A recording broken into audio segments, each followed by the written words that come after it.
Hello and welcome to the first episode of Murder Mystery Corner with Haley and Mary Margret. Woo! I'm Mary Margaret. And I'm Haley. And we're so excited to be here today talking with you guys and also talking with each other about a fun case that we've done some research on. Mary Margaret and I go way back, but again, this is kind of a place for us to have open conversation and share it with you guys while also being able to spend some genuine time together. So thanks for tagging along. You ready? Okay. Oh, I'm ready. Bring it on. So Haley knows nothing about this story. She's learning about it for the first time. So let me set the scene. It is mid to Enlighten me. 1980s. We are in Central Florida in a small farming community called Alturas. Okay, we're familiar with farming communities. Yes, we are. I'm from a small farming community as well. People are not locking their doors. They're not worried about any sort of violent crime happening. Very small town. So our first two main characters are newlyweds Pye, spelled P-Y-E, and Peggy Carr. They have both been previously married. They're in their mid-40s. Pye Carter works in a phosphate mining company, and Peggy is a waitress in town with her daughter. In their early 40s, and this is their they've already had previous marriages, so they have kids that are in their teens to late 20s, so it can be kind of a contentious mixed household. There's some arguing going on. They've only been married for... So they're living together. They are living together. The Pye and his two children, Jelena and Tammy, and his granddaughter, Casey, are living with them, as well as his son, Travis, and Peggy's son, Dwayne, who is... Travis and Dwayne are both 16 years old. So they are living together in the house. That's quite a cheaper by the dozen. Yeah, cheaper by the dozen a little bit. Not the Brady Bunch, as Dwayne, Peggy's son, said. There is some arguing going on in the house. The first clue of the story begins in June of 1988. The family receives a mysterious anonymous note in their mailbox. Oh, this reminds me of The Watcher. You know that Netflix show? Very interesting that you say that. Hang on to that thought. So this is an anonymous letter that's typewritten on a Post-it, put in their mailbox, written in all caps, and it says, "You and your so-called family have 2 weeks to move out of Florida forever, or else you all die. This is no joke." Just take a second to reflect on that. No joke. We had to specify. Well, that's what the family ends up thinking. They think it's a prank, and they dismiss it as being like some silly kid in the neighborhood is pulling a practical prank. Of course. Because it's like a safe small town in the 80s. I mean, who really expects something like that to be serious? I mean, getting this kind of note would make you think like maybe there's some contention with the neighbors in the neighborhood. They only have one close neighbor, and they are known to like get into fights with their neighbors sometimes for playing loud music or being around on the ATVs all the time. So that's kind of their only close neighbor. And this mysterious note arrives. They think it's a joke. They forget about it. So what would you do if that mysterious note showed up to your door? Get out of the state of Florida. I have an older brother, and I would tell my older brother that it was all his fault, because likely it would be, just like it was likely the boys. But I'm not going to make any assumptions here, so you continue. Going fresh. Okay, so this happened in June. And then in October of 1988, Peggy wakes up early to go to the morning shift at her waitressing job. And she already in the morning is feeling aching joints and nausea at work. So days later, she still is having symptoms. So they take her to the hospital, and the doctors have no idea what's going on with her. They're evaluating her and testing her for everything that they can think of. Some of the doctors even think that it's psychosomatic, that she's just coming up with the pain in her head. I was going to say that. I was like, in 1988, there's got to be some doctors gaslighting her. Exactly. A woman in pain? Never. Gotta be. So Peggy was at the hospital 3 days. They think it's psychosomatic. All the tests are coming back negative, and she's starting to feel better after being away from home for a while, being in the hospital. So she's discharged. So they think it's all good. Peggy returns home. That'll do it. Yeah, most of her family thinks maybe she just had a weird viral stomach bug. They don't really know what's going on, but she seems like she's doing better. So Pi, her husband, has a planned hunting trip at the end of the following week. So he decides to go on this hunting trip. His sister, Carolyn Dixon, lives in town and she's a nurse. So he just asks that she stay nearby in case that Peggy needs anything. So what do you think about that? Okay, that's nice of him. He did his due diligence there. Yeah. If your, I guess, life partner or someone was suddenly struck by a mysterious illness, would you go away on a girls' trip the next week? I don't know. I think that's a really good question. I think it depends on, like, you know, is my significant other getting sick all the time and are they a drama king queen? Or, you know, is this someone that, like, never gets sick and is like, this is something insanely weird? I think it would depend on, like, the characteristics of my significant other. But to me, honestly, it sounds pretty normal because I would be like, go on your trip. I would never want to, like, keep someone back from doing that. So, you know, that sounds to me like at the same, like, you would want to say pretty routine. Sure that but if the doctors are assuring you that nothing is wrong with your wife and she seems to be better, like, and if you had it planned. Yeah. So 2 weeks after leaving the hospital, Peggy, after she was feeling better, she starts to feel the same symptoms again. But this time, along with the achy joints and the nausea that she was feeling before, she has, like, a tightness and pain in her chest. So things are escalating, and an extreme burning sensation in her hands and feet, which seems extremely not like a stomach virus. Yeah, that's, like, something I've never heard of. Yeah, I've never heard of that before. And at the same time, her stepson Travis and her son Dwayne also start feeling similar symptoms, like they're sick to their stomachs and they're feeling really achy.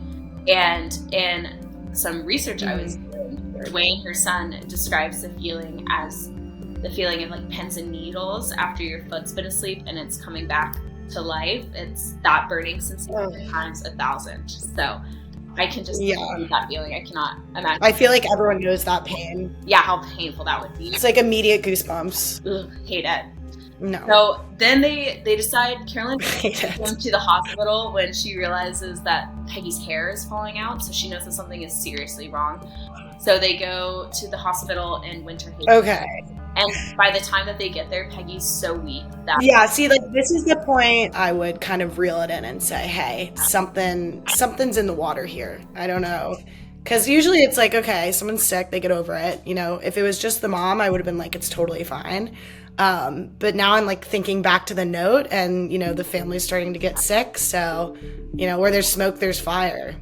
I know. They surpassed their 2-week deadline of moving out of Florida. So she was examined by neurologist Dr. Richard Hostler, and Hostler recognized her symptoms from a case he had had a few years earlier and ordered tests to determine the levels of metals in her blood.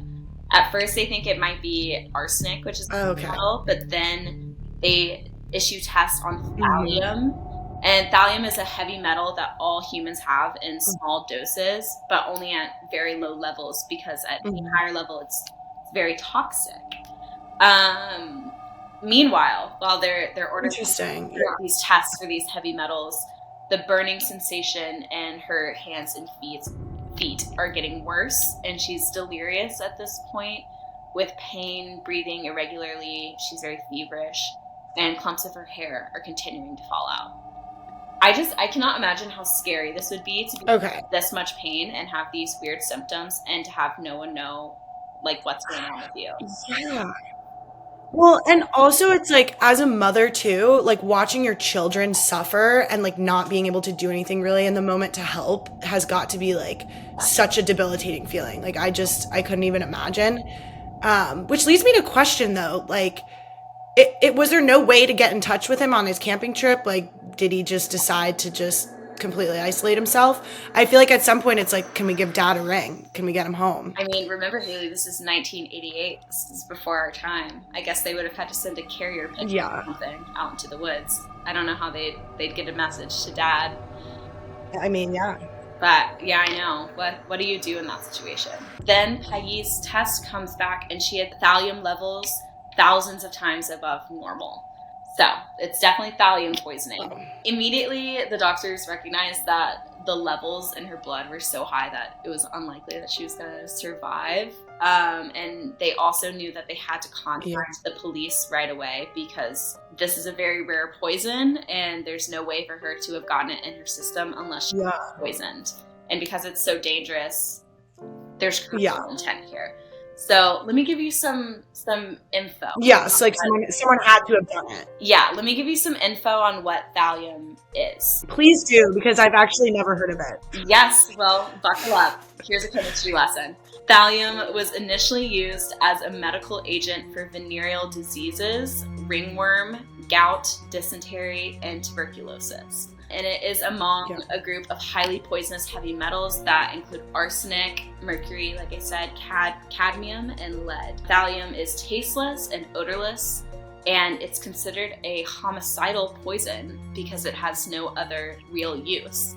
And in the 50s, they decided to start putting thallium into rat poison, but it was so dangerous that by 1972, it was banned in the United States because of its toxicity. It's used in other new technologies at this time, like some electronics and optical imaging and nuclear medicine, but they really regulate the risk of exposure. There are some concern risks about animals and humans, but thallium is a very restricted substance that is only kept in certain industries. So what this also tells investigators is that whoever did this had to know something about chemistry and had to have found a way to get access to thallium. So the boys also tested positive for having thallium poisoning, but Peggy had twice the amount of thallium in her system than her son and stepson. Which makes sense though, because her symptoms were kind of the earliest and strongest. Yeah, they came on first, so she was maybe the first person that was contaminated by the poison. Maybe. So Pi has returned from his hunting trip. No further information on how that went, but he and his daughters and his granddaughter are I don't have suspicion.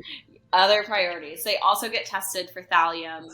So Pi, his daughters, and his granddaughter were all tested, and all three of Pi and his daughters also had thallium levels. Only the granddaughter had normal levels. So at some point, all of the family was exposed. So the father had it. He was exposed to some level of thallium poisoning. However, one of the industries where they use thallium, phosphate mining. But put that on the back burner. Oh my gosh. Put that on the back burner. Okay, put that on the back burner. Yeah. Got it. So the family is obviously stunned.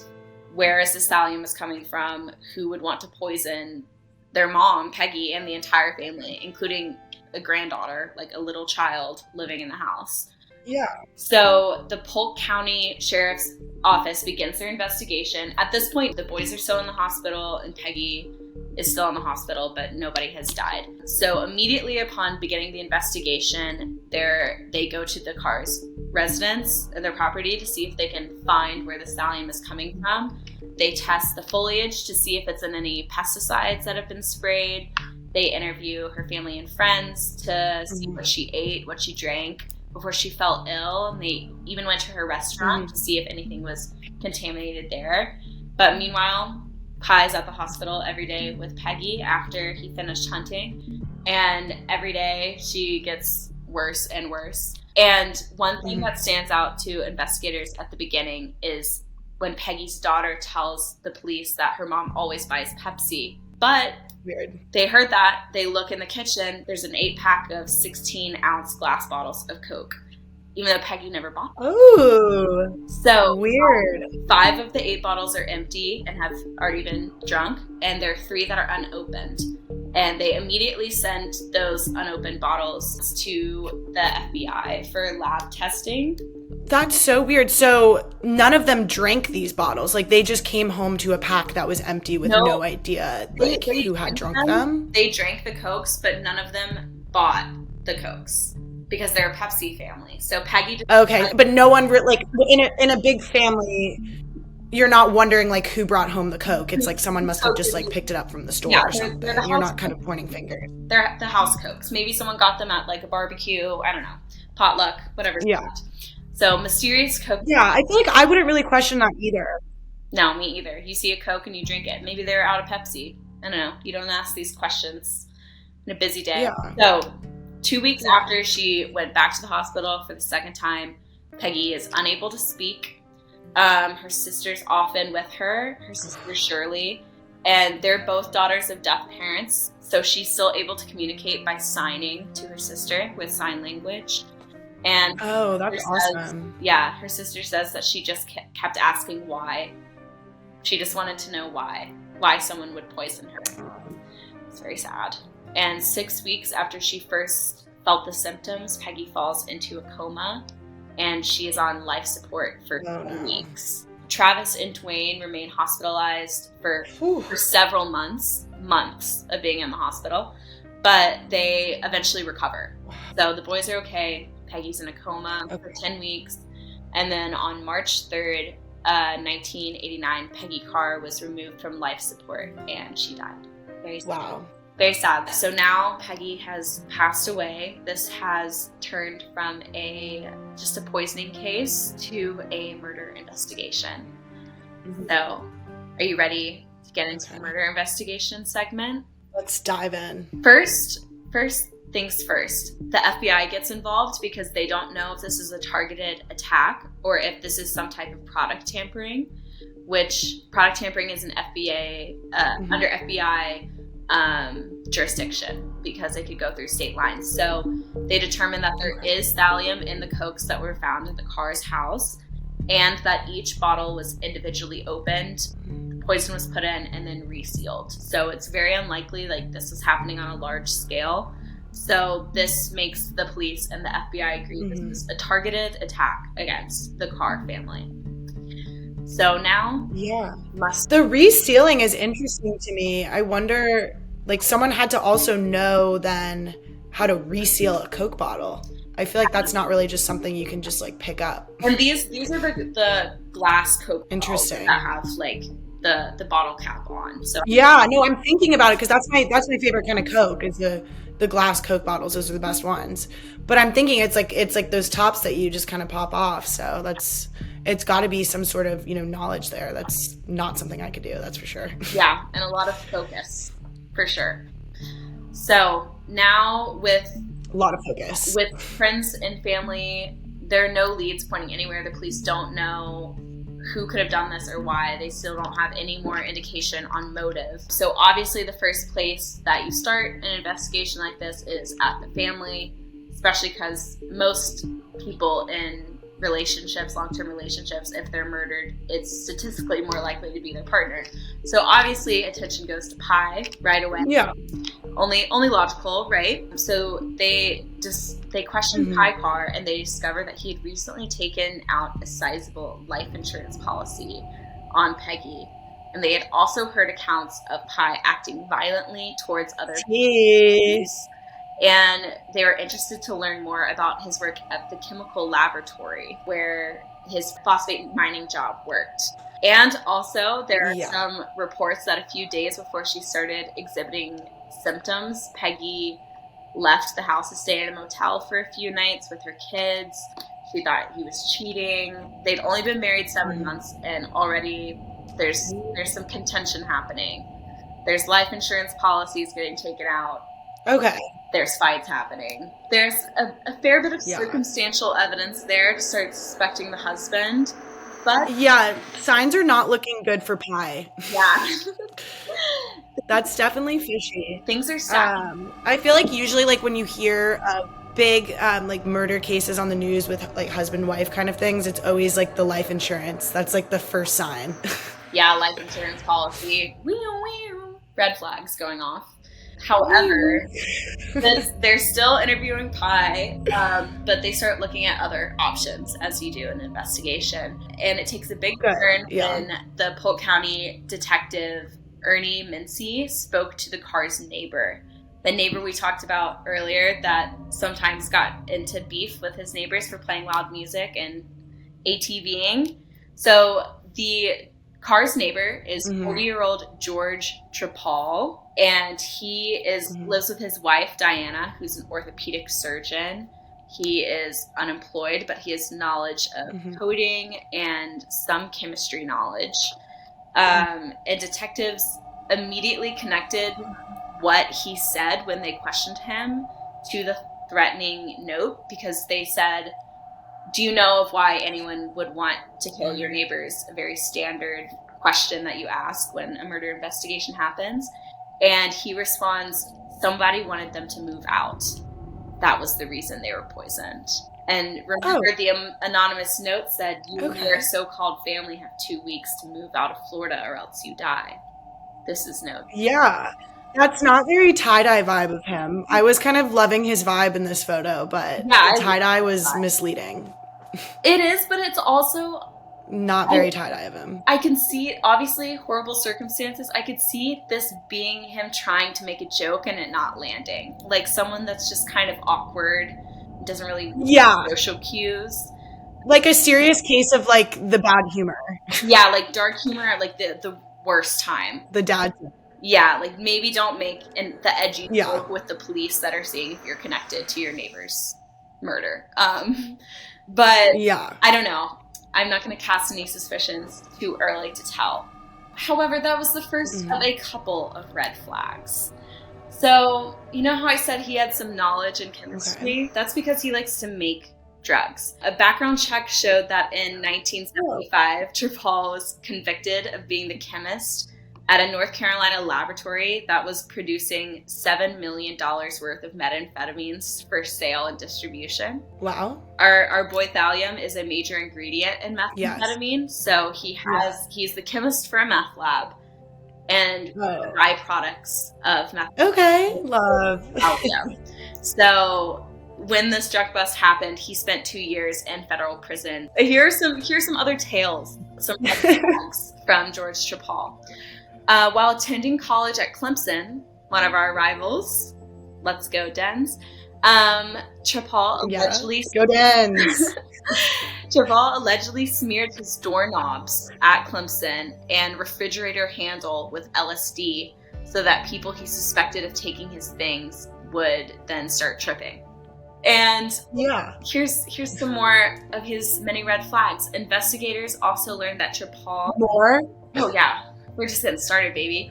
In a moment of anger, Trepal poisoned his wife's dog by giving it Valium in the mid-'80s, but the dog did survive. I don't know about poisoning dogs with Valium. My dog takes anxiety meds sometimes when he has to go to the groomer, but I don't know. Yeah. Unauthorized gave the dog Valium in a moment of anger. It's not the dog's fault. Leave the dog out of it. He also threatened to poison his wife's cats whenever he got angry with her. So, they have a neighbor who is threatening poison on cats. And while being questioned, he gets agitated when the investigators bring up confrontations that he has had with his neighbors before. And he claims that his knowledge of Valium only comes from TV shows. That's what he tells investigators at first, but later they confirm that he has real knowledge of working with it firsthand in the meth labs. So that's a lie. He did not just learn about it from TV. Yeah, he's got a record. Yeah, he's got a bit of a record.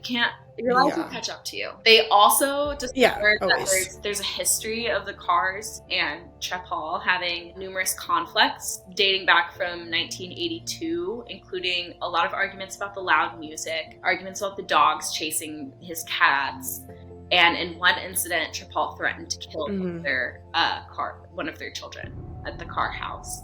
Okay, that's pretty fishy. Yeah, that last argument where he threatened to kill one of the car children happened on October 17th, about 4 days before Peggy began suffering symptoms. So things are not looking good for Would you look at that? For neighbor George here. So once again, the FBI reports have come back. There are trace elements of thallium in each of the empty Coke bottles. So there was thallium in the ones that were confirmed to have been drunk by members of the family. And each of the unopened bottles of Coke also had lethal doses of thallium ready to go. So whoever the cell is, he was definitely planning on not just hurting them, but killing them. Here's the story as the investigators think it happened now. Someone managed to get their hands on thallium, on fatal doses, and they went to the store, bought an 8-pack of Cokes, did their whole thing of unopening, putting it in, sealing it back, and someone who had to have had access and time to get in and out without being noticed planted the Cokes in the Carr's house. And despite even the fact that they're Pepsi family, they drink the free Cokes, don't think anything about it. Peggy, who is suspected to have drank the most amount of Cokes and the largest dose, goes to the hospital. And after she gets released from the hospital, she's feeling better. She has another nice ice cold, refreshing Coca-Cola on a hot day. Nothing I love more. Instead of being refreshed, it's laced with another dose of poison. They also think that Travis and Dwayne drank more of a portion than the other people in the family, Pi and his daughters, who were also infected. But they think they must have had like a sip of a Coke. Maybe they started one, didn't finish it, whatever. And that's what the police believe in the timeline. I'm just having a hard time, I think, with the, if I, especially with like the mother of the household, to come home to, I assume, not to assume, but in that day and age, 1988, I assume, women were typically doing the shopping and doing most of the housework duty. So I'm surprised as a mother who's likely, supplying the groceries, that there was not even like a moment of where she was like, whoa, this is like very uncharacteristic. I don't think anyone in my family bought this. Where did this come from? But at the same time, on the other side, it's like, it's just another day in the life and it's a bottle of soda. So, and I definitely think it's like kind of strange though that, there are a lot of people coming in and out of this house, like a lot of 16-year-olds, young people in their young 20s.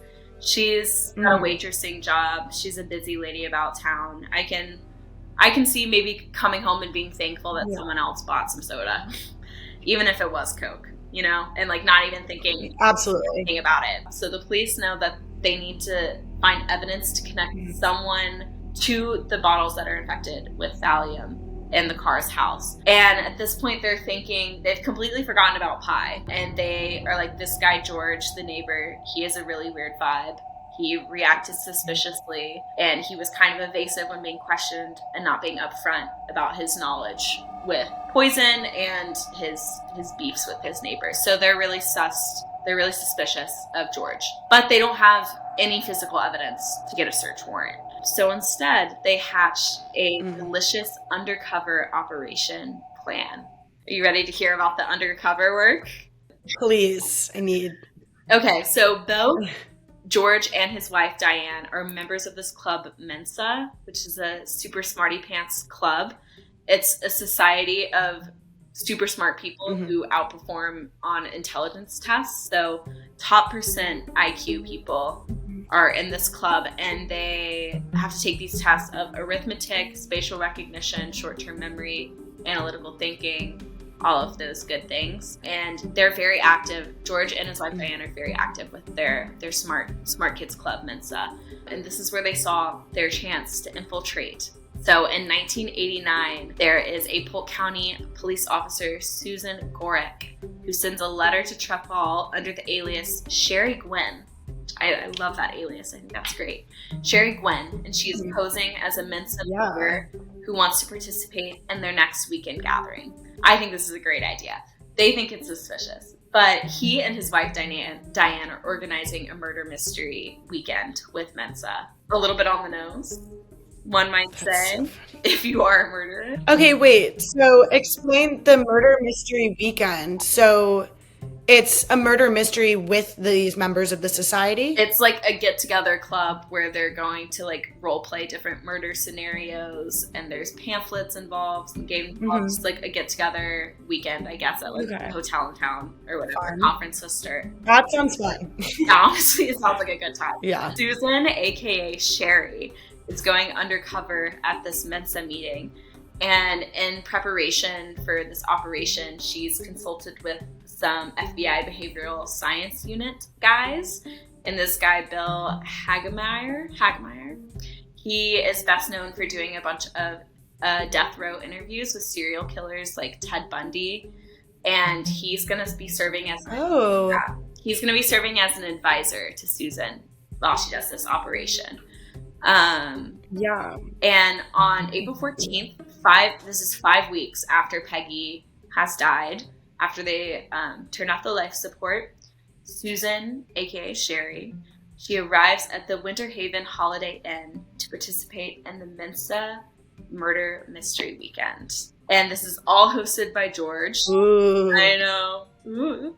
I don't know if my neighbor was murdered, if I would suggest Murder Mystery Weekend 5 weeks after her. Yeah. Especially if it was mine. That's definitely a little bit, that's definitely a little bit strange, but also I feel like people that are that intelligent and like pride themselves in it and have clubs for it are a little weird and a little bit off and kind of probably found a little bit of joy in it. I mean, regardless of the involvement in the actual murder itself. But it's funny because like this guy, as I was saying, is giving off these great, tie-dye hippie vibes, but he's like clearly one of the crazies that was like trialing LSD and all of those other things. So I do see a potential dark side in him. Tie-dye and LSD in hand. You've been warned. So they're discussing a lot of different murders at this murder mystery weekend. And one of the murders that they're reviewing happens to be a poisoning. There's background material provided in this pamphlet for each of the murder mysteries that they discuss. And this particular pamphlet written about poisoning was written by none other but our boy, George Trepal. So here's some quotes from his pamphlet. Before I read these, this is a fiction that this man created. I don't want to draw too many lines comparing this to what might have happened in real life with his creative writing. But they do add some spooky ooky to the conversation. So here's some of the quotes from his pamphlet. Okay. When a death threat appears on a doorstep, prudent people throw out all their food and watch what they eat, the booklet said. Hardly anyone dies from magic. Most items on the doorstep are just a neighbor's way of saying, I don't like you. Move out or else. You're lying. That is unbelievable. And this is an image right here of the actual pamphlet? Yes, that's the pamphlet with the... What is that? I guess that's the Grim Reaper. Voodoo for fun and profit. Voodoo for fun and profit. These things, in combination with the actual real death threat that appeared on their doorstep before they were poisoned, kind of makes the investigator's ears perk up a little bit. That he seems to have maybe been inspired by some real life events here in his creative writing. So at this weekend, Officer Susan Gorek and George become close under her little false alias. She is acting like she's a member and stuff, so she's acting like she's very intelligent and curious, but a little bit of a naive woman stuck in a toxic marriage, and they thought that maybe he could relate to this, maybe make him interested in forming a connection with her.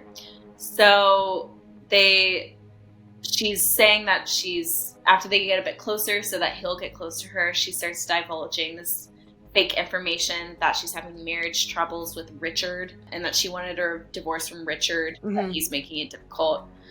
They're hoping that he will sympathize with Sherry, aka Sharon, and will offer some solutions, some unconventional solutions for solving her marriage that might maybe make him seem a bit suspicious, i.e., maybe you should poison your husband. That's basically what they're trying to get him to admit. Trepal suggested, actually, that she should claim another identity and just leave the state if she's trying to get away from Richard. But that's not what the police were expecting. They were expecting maybe for him to offer to take care of Richard for her. But that's his advice. So the investigation is dragging on. This is supposed to be a couple weeks undercover. It ends up being 8 months undercover. 8 months undercover, pretending to be friends with this strange man and recording phone calls with him, going on picnics, all these things. Sherry, Sharon, and George are good friends. Then, big break in the case, November 1989. The Trepals are moving out of their house. They're moving to Sebring, Florida, which is about 40 minutes away. And Sharon, aka Sherry, begins to legally rent, because she's now friends with George. She's like, George, I'm getting away from Richard. Let me rent your house for a while. So she starts renting the Trepal's house once he moves with his wife to another town. So since she is legally renting, they have bypassed the issue of needing to get a search warrant. So since she is the resident of their old house, the undercover agent calls up the crime scene unit and gets everyone down there. Even though it's been many, many months since the poisoning happened, since Peggy died, they're hoping that they can find some incriminating evidence in his house. What an absolutely genius plan by Sherry and the rest of the crew. That's genius. One thing that she says about him is that she comes to be under the opinion that he's someone that does not respect and even dislikes people that he doesn't find to be as intelligent as him. One of those people that you ask them a question, they know about a little bit about everything and can talk about everything ad nauseum even. So he's very intelligent, but he might be a little bit aloof, maybe a little condescending. Yeah. Anyway, crime scene unit is at the house. They're searching through their belongings, and in the garage, they find a vial containing trace amounts of thallium nitrate. They also find tons of other chemicals, not related to poison necessarily, but they find tons of chemicals and thousands of books and journals about chemistry. And one of these books is titled General Poison Guides and lists thallium as one of the poisons that can't be detected in an autopsy. But once again, this is circumstantial. Yeah. Out of everything that they've gotten so far, that would probably be not the most concerning find. Yeah. We've already got a pamphlet with him alluding to kicking his neighbors out and killing them. So yeah. Just a reminder though, none of this is hard concrete evidence. There's nothing to suggest that this is the nitrate that was put into the Cokes. There's nothing to say that those bottles, there are no fingerprints on the bottles that they found in his house. It could not even be his, not even living there. So a lot of things to consider. It's all circumstantial. He could just be an interesting fellow. So she is now living in his house. The police are in there gathering evidence. She meets up with George one more time to have a conversation. And this time she's going to confront him to see if they can get any more evidence. So here is that clip. How's your world going? Well, not real good, and that's what I need to talk to you about. Okay. I think you neglected to tell me something. Oh, what's that? Oh, yeah, somebody got poisoned next door. So, that might not be a lot to you, but it's a lot to me. Oh, well, sorry. They said they never caught the person that did it, and it really frightened me. Something just isn't falling into place here. I hope I'm not a prime suspect. That could be messy. Yeah, I would imagine. And imagine having this conversation with this guy while you are living undercover in his house under a false identity, and there might be poisonous materials laying around. If you're this investigator undercover and you think that you're guilty, that would be so scary. Question. So you mentioned earlier that he lived with his wife, Diana.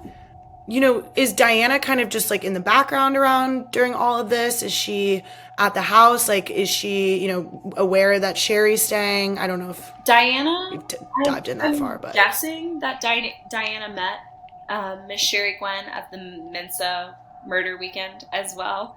I don't really know what she thinks about this relationship, but I'm sure she knows that her husband has a little friend named Sherry. So between Trepal's past self with his arrest history and his self-incriminating answers to questions, the Mensa murder weekend, him being kind of weird and evasive about knowing chemistry, and then the thallium that's now found in his garage, the police and prosecution finally feel like they have enough to arrest him. So on April 5th, 1990, George Trepal is indicted by the grand jury in the 10th Judicial Circuit of Polk County, Florida, for one count of first-degree murder of Peggy Carr and several counts of attempted first-degree murder by poisoning water or food and tampering with a consumer product. So George is going to trial. What do you think? Do you think that this is enough evidence to build a case? I just think that we kind of, this happens a lot, but obviously George, all signs are pointing to George from what I'm hearing, with back to the LSD story, back to the time that he spent in jail, back to the arguments that he had with the kids, even threatening the kids. But it's like this whole time, like, where did Pi go? Because I'm wondering, it's like we question Pi, but then Trepal obviously had a lot more red flags. But I'm always suspect about the husband or the wife. So I'm interested to see, if Pi ever pops back up in this story or what. I know. Hold that thought. Okay. So he was indicted on April 5th. April 7th, he is arrested at his home in Sebring, Florida. And here are some of the things that once he's arrested, they find in his new house in Florida. A hand-assembled journal bearing Trepal's prints and containing information on poisons, including thallium, and on the autopsy detection of poisons was found in his home. A great many chemicals were found there, along with chemical equipment. This, I don't know, because I am also a fan of this author, but the Agatha Christie novel Pale Horse, dealing with a murder by introducing thallium into a household, was also found there. This is all circumstantial evidence, but come on, specifically, let's not throw away the key with this guy because he likes some Agatha Christie. Who doesn't? Not only did they find these things in his house, they did find some genuinely creepy things. They found a number of secret rooms in his new house. They're especially intrigued by these rooms because they found one that was completely soundproof when the door was closed. Ugh. And it would be impossible to hear anyone inside that room because it was so fully insulated. They even tested it, and you can't hear even if someone's screaming as loud as possible when they're inside that room. The room also contained what appeared to be a wooden bed with manacles for strapping down a person's arms and legs. And everyone who saw it thought that it looked like a torture chamber. The guy from the FBI we talked about earlier, Bill Hagmeyer, he saw pictures of it and thought of Bundy. They found in the house bondage items like gags, whips, and riding crops.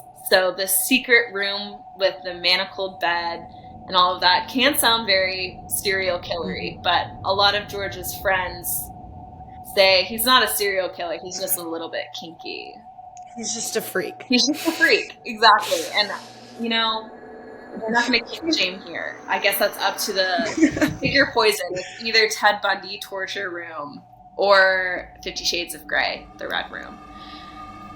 Either way, it is a little weird to find in some guy's home, especially when, no hate to being a little bit older, but it's just a little bit creepy to see a creepy old man in his tie-dye shirt, big, thick glasses. Yeah, the one that's like doing LSD and making meth. Yeah, he was a secret soundproof room in his basement, or in his house. Why do you need that? Yeah. That does not leave an feeling. Nowhere near necessary. So what do you think about this additional evidence? They found more references to thallium. It's just the room.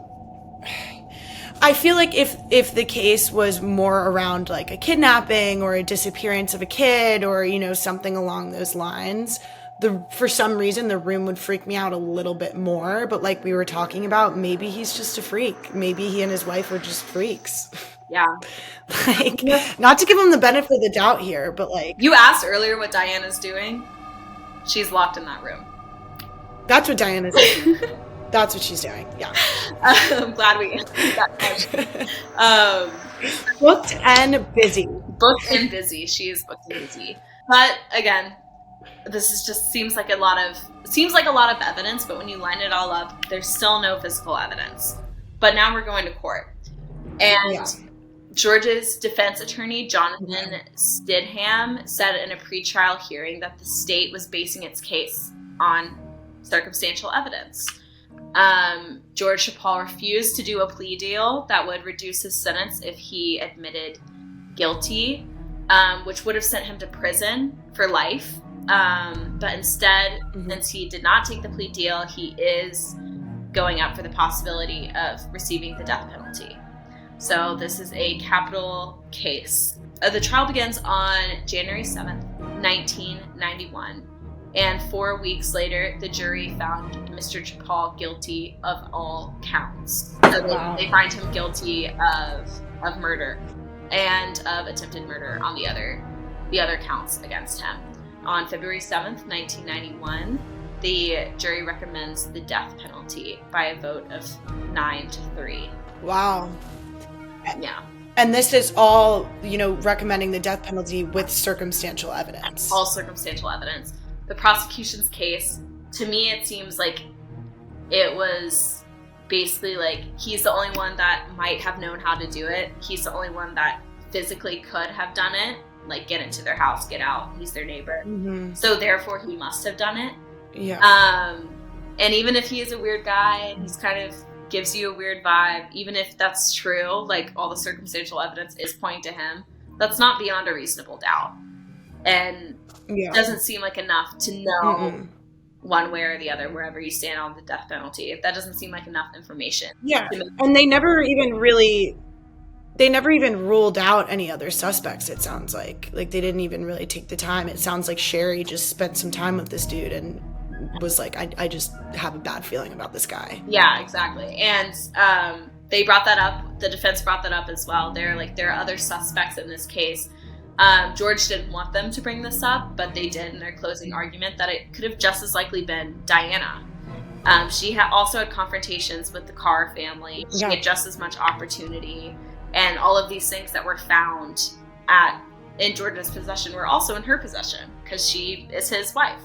So they offer that as an option, but she's not in the hospital working, or she's not downstairs in the torture room. Maybe she's out poisoning. You never know. So on March 16th, 1991, just over 2 years after Peggy Carr has died, George James Trepal stood silently with no expression as the judge sentenced him to die for poisoning his neighbor, sentenced him to the electric chair. One of the jurors, Mike Monin, said, "I've never doubted that the jury made the right decision," he said. "I was one of the last ones to roll over. To me, it was his journals that convicted him, the journals that had the information about thallium poisoning. He wrote about it, then he did it," Monin said. So right after this happens, death penalty cases often go right on appeal right after they're convicted. So now we're going to get into some of the appeals. So in 1991, he was granted a hearing for a new trial, largely based on something that happened in 1997 when a U.S. Department of Justice investigation, they were investigating an FBI chemist who was one of the people that testified in Trepal's trial. His name was Robert Martz. And the investigation concluded that Martz, who he also testified in the O.J. Simpson murder trial, so this is one of those celebrity trials.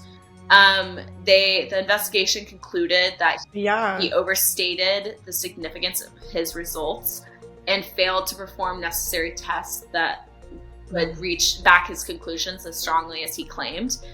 And specifically in the Trepal case, they found that he lacked sufficient analytical basis to give the opinion that the bottle contained only thallium nitrate and no other drug residues.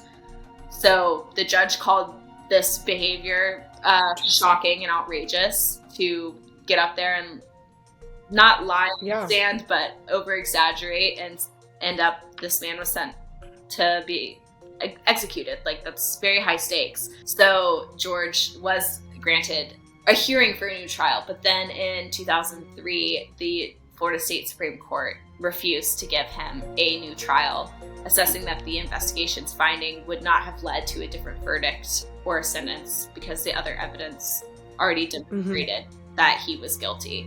So death row inmates in Florida spend an average of 15 years from sentence to execution, but George Trepal is still alive, and he's been on death row for 33 years. Wow. So that is unbelievable. That is the story. 33 years. Yes, he's still alive, still on death row. I'm left with just to start questions, but I mean, there had to have been, thinking about the time that, like, there had to have been a crazy amount of, publicity and just, like, public knowledge around this time. Like, I'm sure it was, like, a crazy fury. And then I'm thinking about, the FBI individual that you were discussing earlier. I can't remember his name. The guy that interviewed Ted Bundy. Oh, yeah. What's his name? Bill. Whatever. Find it. Have you seen Mindhunter? Yeah. The show? Mm-hmm. Is that who that show is about? Because the guy works for the FBI, works at Quantico. He interviews Manson. He interviews Bundy. He interviews like a bunch of different murderers. So I wonder if there's a connection there. That's like an irrelevant segue. No, that is like. But no, most importantly, like I still hold impression. You what? Of what about Pi? That's what I was like. Where is Pi in all of this? Like, where is Pi? Like, what? Am I unsolicited? And I wonder if opinion is that they thought, oh, maybe it was the husband got distracted by the weird, suspicious guy who doesn't act like how you think someone who might be suspected of murder would act, and they might have gotten a little pigeonholed there and thought of all the other options. Maybe circumstantial evidence fit and maybe made it seem more compelling than it actually. Because again, there's no physical evidence, fingerprints, anything linking him to the crime. Yeah, and I mean his intelligence level as well. I think when people are that smart, I think people get freaked out by people. I think that people get freaked out when people are that smart. And I think, naturally, just like being smart sometimes casts you as like an outlier. And like you were saying, I feel like it's so easy to just turn and be like, hey, this like hyper genius that could like easily trick the FBI versus, hey, this guy that's just working in a laboratory that's like a nice family man. I mean, it's obviously always easier to convince a jury that, this kind of unsteady guy with a criminal record is guilty than a nice father in a small farming town. Yeah, and the narrative of the evil genius can be a lot more exciting and convincing to people than someone that murdered their new wife. Also, on the other hand, though, if he is such an evil genius, surely he would have remembered to clean up bottles that he left at his old house that he used to like kill someone with. Like you would think. Yeah. Maybe if he was this evil genius that they keep claiming him to be, he would have cleaned up after himself a little bit better. And maybe chosen a different theme for the Mensa Club. Yeah. Together. So, Haley, imagine you're on this jury. You presented with all of this evidence pointing to George, the creepy neighbor, as the murderer. What would you do? Do you think you would vote for him to be convicted, or do you think there's not enough evidence? Where do you stand on this?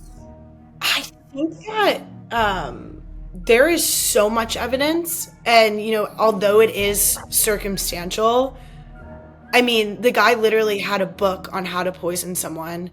He had journal writings about like wanting to kill his neighbors. I mean, he had even pamphlets. I do think the one thing that stands out to me from this story, though, when Sherry is talking about how she wants to kill her husband when she was trying to bait him, the way that he was just like, just move to another state and change your name. Like that wasn't really like a murderer's response.